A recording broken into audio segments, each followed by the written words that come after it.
Hi, Active Transportation members. Dane and I are here. We wanted to go over the trail scoring matrix real quick here with you. So here you can see on the left, this is the basic data and then the list of the projects going down. Part of this is GIS web-based, so I have here on the right side our city website pulled up. From this, you go to GIS maps and you can just choose general reference or data downloads. And from here, there's one called Portal. That's where we want to go. The Portal page has several kind of lined up here, but if you scroll to the right, a few of these, then you'll see this one right here that's called Mobility Analysis. I'm going to just click on that. For this example, we're going to score the trail the trail connection that's south of Huntsville between Teal and Fairlane Streets. This is one we've talked a lot about in Active Transportation Committee, and so we want to take a moment just to show you how the process works here.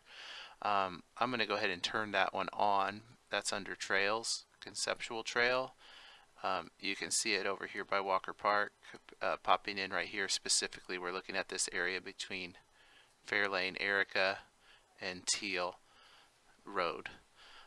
So with that opened, I'm going to go over here to the Excel spreadsheet where I've added this project right here as a new one. It's 880 feet long, Teal to Fairlane, Swift to Jaybird, includes that little piece. So our first category here is high injury corridor intersection.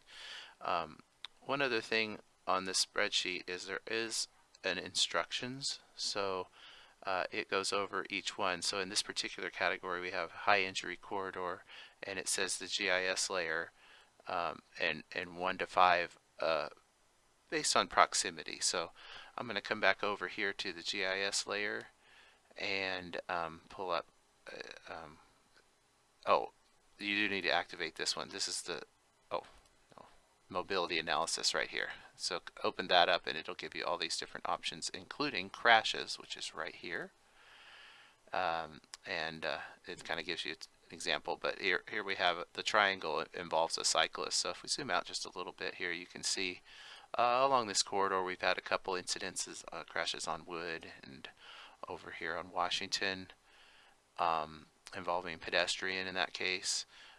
So with that taken into consideration, on this particular one, we believe that this scores a 3 because of those proximity crashes. Moving on to the next one, trail gap closure. This one certainly is a trail gap closure, so we're going to give that the full amount, the full 5. Our next category is sidewalk gap closure.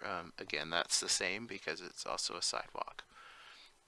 The next column is a sidewalk condition. That's more has to do with maintenance and if there was an existing sidewalk there. So in this case, that gets a 0. We're moving on to the next category of economy. I want to take a second to mention the weighting up here on top. That is something that was determined by past active transportation committees, and that is something that we can look at adjusting in upcoming meetings as we talk more. But you can see they assigned the injuries as 4 and the trail gap closures as 3 and conditions of 1. In this case, looking now at the future land use, that one is weighted at 3. For future land use, we have a layer called future land use, and this brings up the different types of land use. In this case, our area has a city neighborhood, also civic institutional. That's just because the city owns the property here. An open space. So with that, we kind of felt like that it gets a 5 because of the potential things going on with land use in this area. Moving on to corridor vehicle delay.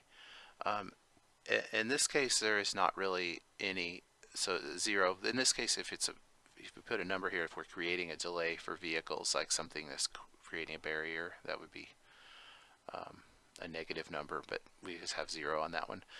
And then there's corridor person delay, which in this case is a 5 because we are uh, it's a positive to increasing connectivity for people to get around.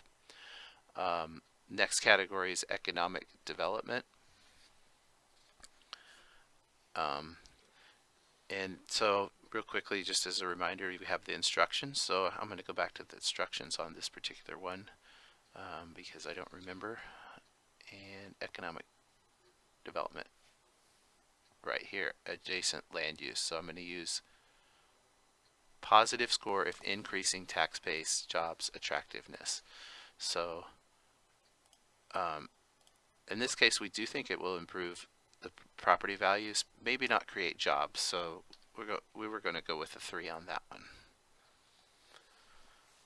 Moving along to the next category of environment. This particular one has a tree canopy, and we're not going to be taking any trees out, so that's not going to be a negative.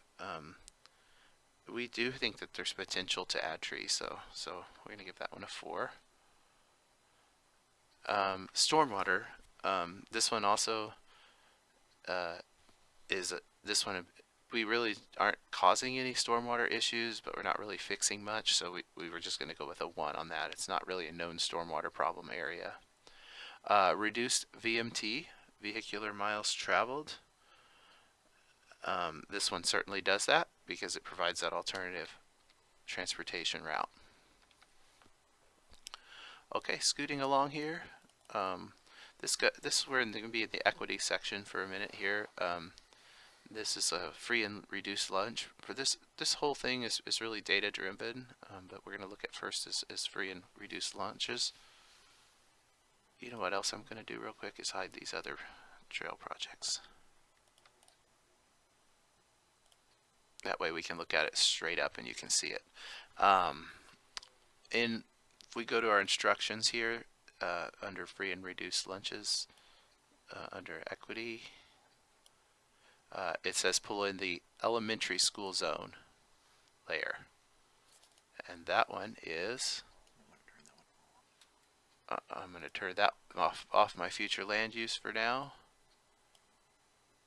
And turn on the elementary school layer. I'm also going to turn crashes off just for now. Okay, here we have schools, elementary zones. So you can see it'll come up with a school within a half-mile radius. Now in this case we have Happy Hollow school, but this ring is the half-mile radius, so we do not have a school within half a mile. So proximity to school 0 to 5 based on percent of free and reduced lunches.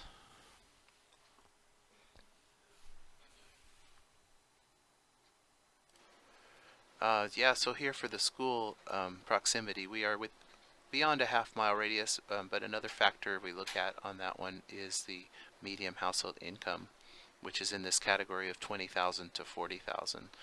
So that taken into account, we believe that this would be a 3 in this case. The school-age children in poverty also reflects this median household income, and this is based on 1 through 5. So 1 would be 80,000 and above, 2 60 to 80, 3 40 to 60, and 4 20 to 40, which is where we are. And then if it was less than 20,000, or the darker red color, which we do have in places of town, including over here by Garland, that would have gotten a 5. Okay, moving on to the school walk accessibility gap analysis. This particular one we have a layer as well, and this actually shows that that is not a direct connection to a school, probably because of the proximity. Because it is further than half a mile. So on this one, we feel like still has potential, but we have to give that a 1 on that particular one. So, okay, moving on to transit access for high density employment. There is the transit layer here. You might want to turn off I'm going to turn off my school stuff because it's just a little bit too much going on there. So you can see that there is a transit stop here right at the Seven Hills Drive. That's Ozark Regional Transit. And then we're looking at job density on this one. So in this case, we are in the area of looking like if we have 6 categories on this one, but if we try to divide it out by 5, that ends up being we think it's a 3. I mean, it's kind of right in between. So, and then as we look at transit access, walk access for lower income populations, that goes back to the median income, and because this stop is so close, and we do have that higher, that this actually is a 5.